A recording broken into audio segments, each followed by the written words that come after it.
Naam, mambo vipi na uhali gani mtazamaji wa Trend TV bwana, leo niko hapa kwa ajili ya kuletea update hii hapa, na hii leo bwana inahusiana na kitu ambacho kimemkuta Baba Levo ghafla tu huko mtandaoni. Kuna hizi video ambazo zimeonekana Baba Levo akiwa yuko na mkewe majira ya usiku wakiwa wanaenda hospitalini pale Moi katika kitengo cha mifupa Muhimbili, ambapo kama unavyoelewa kwamba mtu akienda katika sehemu kama hiyo kule Muhimbili unaelewa kabisa kwamba ana matatizo ya mifupa, aidha amevunjika au matatizo kama hayo. Na kwa mujibu wa Baba Levo ameonekana akiingia hospitalini humo, na hiyo video ameipost katika ukurasa wake wa Instagram. Alikuwa anaonekana akiwa anachechemea na mkewe akiwa anajitahidi kumpa sapoti ya kutembea, na pia vile vile katika caption ameandika kwamba goti langu limevimba bila kuanguka wala kujigonga.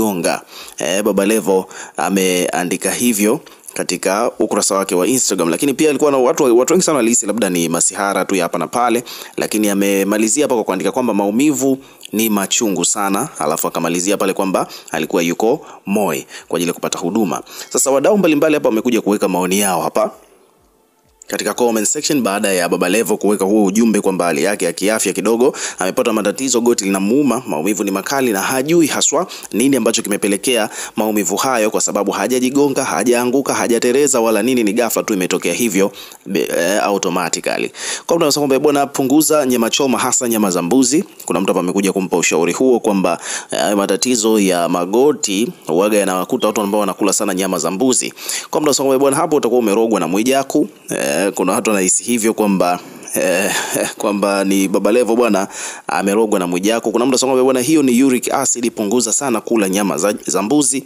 Alafu Baba Levo naye akaja hapa akasema kwamba bwana, wewe na kuamini mzee wangu, ngoja wanipime. Kuna mtu huyo Baba Levo amekuja ku reply. Kwa kuna watu wanasema kwamba kama Baba Levo amejikuta tu anaumwa ghafla magoti mpaka ameenda Muhimbili, issue ni kwamba ni kula nyama za mbuzi huaga zinasababishaga kuumwa magoti. Kwa hiyo huo ni ushauri ambao amepewa. Lakini pia vile vile baada ya hapo bwana, ni kwamba kuna video nyingine ambayo ameiposti ikiwa inamuonyesha akiwa amepewa magongo na ule mguu ambao ulikuwa una shida umefungwa bandage. Kwa hiyo sasa hivi anatembea kwa sapoti ya magongo. Kwa hiyo hapa akaandika mwenyewe kwamba Mungu nivushe kwenye maumivu haya. Umeona, huo ni ujumbe mwingine wa Baba Levo baada ya kunotify watu kwamba sasa hivi amepewa magongo. Kwa hapa kuna watu wanasema bwana, Baba Levo kumpunguza tumbo linakuwa kama la Doto. Kuna mtu anasema kwamba bwana, get well soon. Kuna mtu bwana, pole sana kaka mkubwa. Watu hapa wamekuja kumpa pole. So it is what it is. Kuna wengine wanasema kwamba amelogwa na Mwijaku, wengine wanasema kwamba ni kwamba anakula sana nyama za mbuzi huaga zinasababishaga maumivu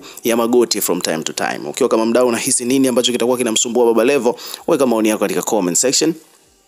Tutakuwa tukisoma na kureply kila comment, na pia hakikisha una subscribe kwa ajili ya kupata update zaidi.